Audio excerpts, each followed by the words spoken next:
नमस्कार और स्वागत है।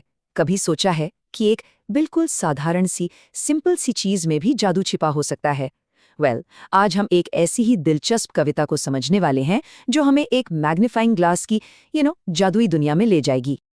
और ये खूबसूरत कविता लिखी है महान कवि वॉल्टर दे ला मारे ने। तो चलिए तैयार हो जाइए, क्योंकि हम उनके साथ एक ऐसी रोमांचक जर्नी पर निकलने वाले हैं जहां एक छोटा सा कांच हमें हैरान कर देने वाली चीजें दिखाएगा। तो यहाँ एक बड़ा सवाल उठता है, क्या ये सिर्फ कांच का एक टुकड़ा है या फिर ये एक जादुई दरवाजा है? एक ऐसा दरवाजा जो हमें ऐसी दुनिया में ले जाता है जिसे हम अपनी आम आंखों से देख ही नहीं सकते। ये कविता हमें सिखाती है कि असल में ये दुनिया को देखने का एक बिल्कुल नया नजरिया है, एक नई सोच है। चलिए अब सीधा कविता की पहली पंक्तियों में गोता लगाते हैं। देखते हैं कि कवि इस गोल कांच के जादू को कैसे हमारे सामने लाते हैं। यहाँ कवि कहते हैं, with this round glass I can make magic talk. अब इसका मतलब ये नहीं है कि जादू सच में बोलता है, नहीं, ये एक मेटाफोर है। कवि कहना चाहते हैं कि इस कांच से वो ऐसी अद्भुत चीजें देख सकते हैं जो किसी जादू से कम नहीं लगती। जैसे चौक के एक छोटे से टुकड़े में उन्हें लाखों शंखों जैसे खूबसूरत पैटर्न्स दिखाई देते हैं जो हमारी आम आंखें कभी देखी नहीं पाती। यहाँ दो इंपॉर्टेंट वर्ड्स हैं। पहला है मिरियड, जिसका मतलब है अनगिनत, बहुत सारे, जैसे आसमान में अनगिनत तारे होते हैं। और दूसरा है स्क्रैप, जिसका मतलब है एक छोटा सा टुकड़ा। तो सोच के देखिए, कवि चौक के एक जरा से टुकड़े में अनगिनत शंखों की दुनिया देख रहे हैं। Amazing, right? अब कविता यहाँ से और भी इंटरेस्टिंग हो जाती है। चलिए देखते हैं कि कैसे कवि अपना जादुई कांच प्रकृति यानी नेचर की तरफ मोड़ते हैं और उन छोटी छोटी चीजों में छिपे राज को उजागर करते हैं जिन पर हम कभी ध्यान ही नहीं देते। यहाँ तो कवि कमाल की तुलना करते हैं। वो कहते हैं कि सिर्फ 1 इंच काई, जिसे हम मॉस कहते हैं, और शायद नजरअंदाज कर दें, इस कांच से एक घने जंगल की तरह दिखती है जिसमें छोटे छोटे फूल और पेड़ हों, और पानी की एक बूंद, अरे वो तो मधुमक्खियों के एक बिजी छत्ते की तरह लगती है, जैसे उसमें हजारों मधुमक्खियां काम कर रही हों। ये कल्पना की कितनी खूबसूरत उड़ान है।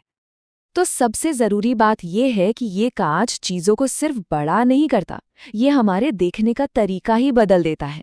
एक साधारण सी काई एक पूरे जंगल में बदल जाती है, और पानी की एक बूंद एक हलचल भरे छत्ते में।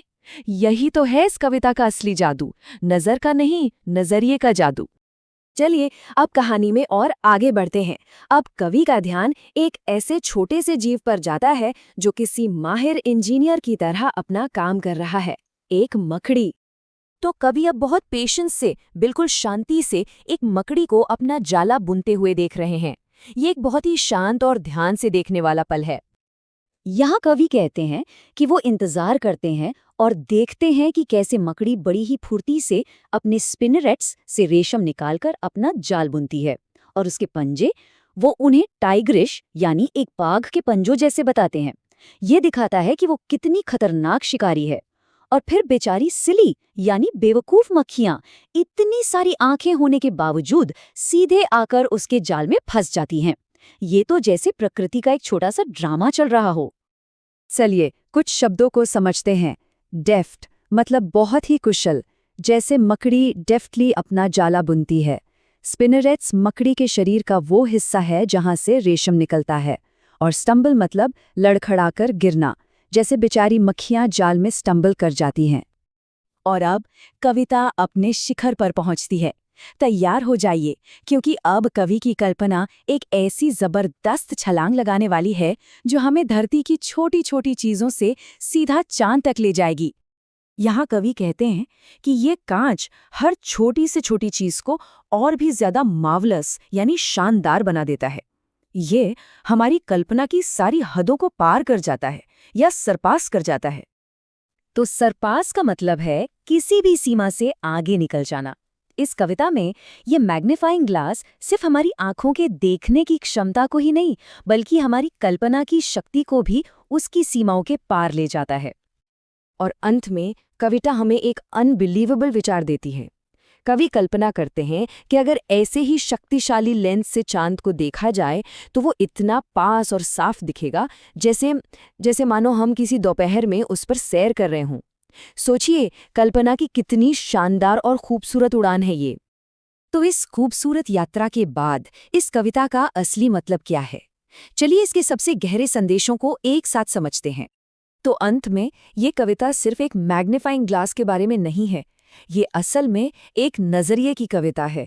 ये हमें याद दिलाती है कि हमारे चारों ओर की दुनिया आश्चर्यों से भरी है, बस हमें ध्यान से देखने की जरूरत है।